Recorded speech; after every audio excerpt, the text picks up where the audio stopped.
nakasabi doon sa certification, kahit tanggapin ko na nagkamali, nag-typo sa date.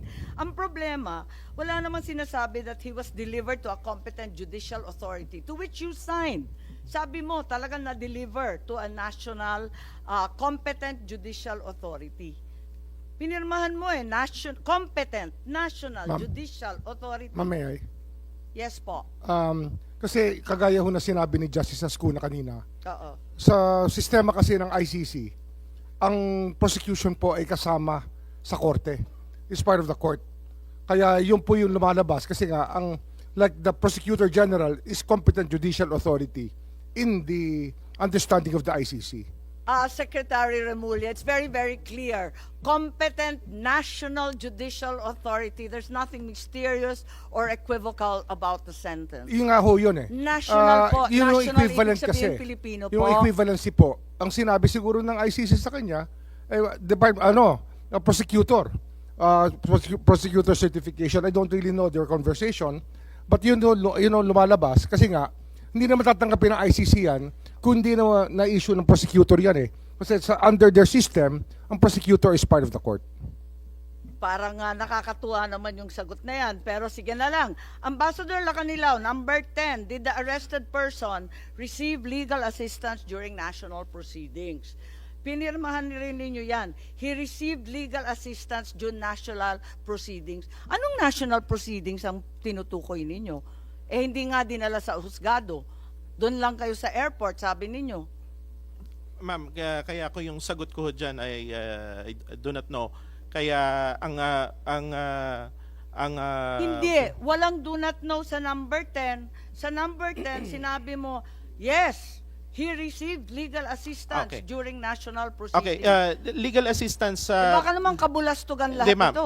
Legal assistance kasi po that time ang pagkakaintindi ko kasi nandoon yung tatlong lawyers niya. Sinong tatlo? Former ES Mijaldea, his wife, and Attorney Delgra.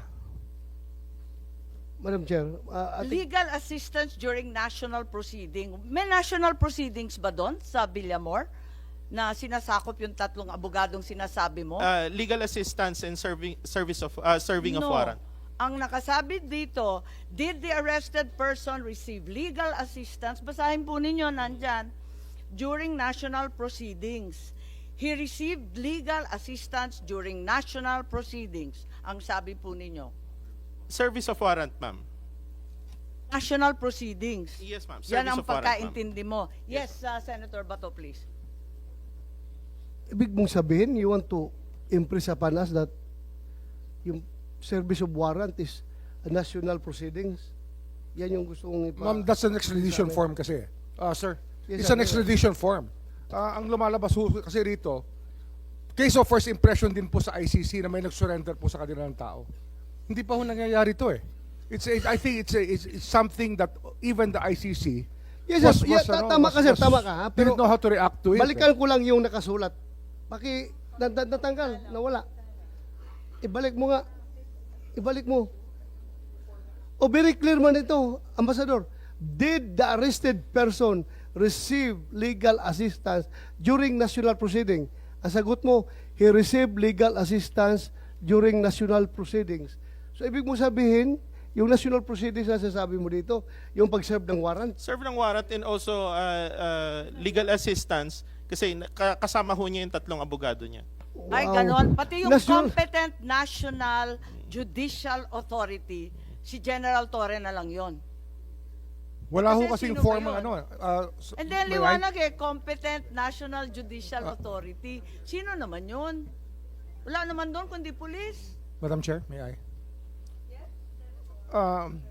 Ano ho kasi, yung lumalabas ho kasi rito, talagang even the ICC, the form they use is for extradition purposes. Makikita po naman judicial authority, kasi yun ho talaga experience nating lahat. This is the first time na may nag-surrender po sa kanila. Then they don't even know our domestic law. Kaya po, this is a way to mash things up. Kaya nga nung nag-require ng certification, umubra po yung certification ng Department of Justice, ng Prosecutor General, kasi yun po yung understanding nila ng situation. Pero this is an extradition form, kaya ang mga tanong po dyan is for extradition, not for surrender.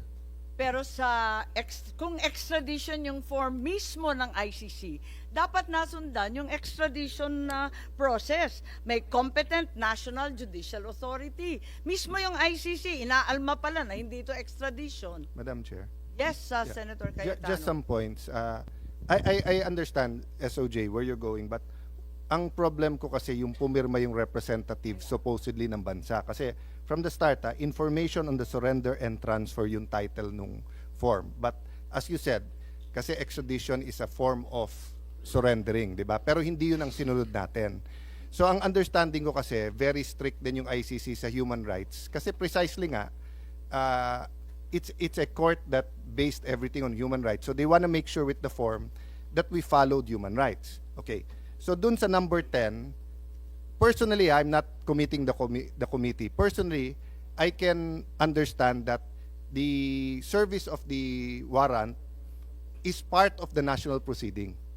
But when you signed, kasi when the ambassador signed his name and ang nakalagay, he received legal assistance during national proceeding, it gives the impression that there was more than just the service of the warrant. If you relate that with number 8, kasi sa number 8, competent National Judicial Authority. So for example, kung sa kanila kasama ng judiciary yung fiscal, sa atin ang competent na judiciary is just the judiciary. Mr. Senator, kasi nga, yung questions in the form refer to a case of extradition. Yes.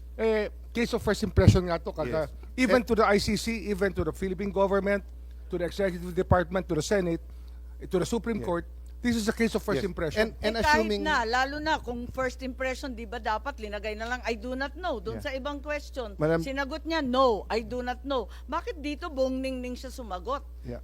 Can I pursue that? So assuming, Mr. Secretary, that I will hook, line, and sinker agree with you, yun ang point ko, di ba? That a representative of the Philippine government should not just sign. He should have noted there, surrender to, not applicable, etc. Because nga, ang titignan naman yung dokumento, hindi yung paliwanag. But I have one more question, and ma'am, payagan nyo, itulay ko rin to kay General Torre. Sir, pakinggan nyo yung question ko kay Ambassador kasi baka may link to sa isang tanong ko sa inyo. Ambassador, if you go one by one sa questions, it seems to me the ICC wants to make sure na nasunod yung due process at saka human rights ng akusado at ng inaresto. In your view, meron po bang violation ng batas sa pag-arrest or pag-detain ni former President Duterte? Wala po. So wala. Opo. So wala. And you know our law, so walang violation. Opo. Okay. How about you, General Torre? May violation ho ba sa arrest or detention ni former President Duterte? No, sir. No, wala. Categorical wala tayong violate na law. No, sir. Okay. Can I read to you Republic Act 7438, an act defining certain rights of person arrested and detained under custodial investigation, as well as the duties of the arresting, detaining, and investigating officer and providing penalties for violation thereof. Section F, any person arrested or detained,